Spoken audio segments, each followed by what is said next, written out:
Inside Material App Widget, hide Debug Banner by setting this property to false. Then use Scroll Behavior property, and assign it Custom Scroll Behavior class.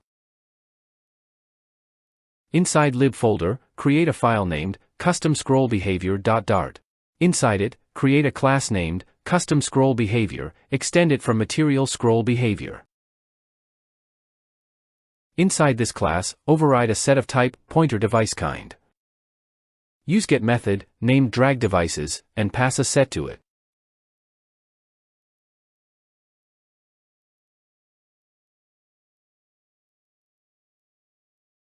Inside the set, pass pointer device kind.touch and then pass pointer device kind.mouse. After implementing this class, we'll able to use mouse to scroll through the Flutter app which, by default, can only be done with touch. Inside main file, import the library of this class.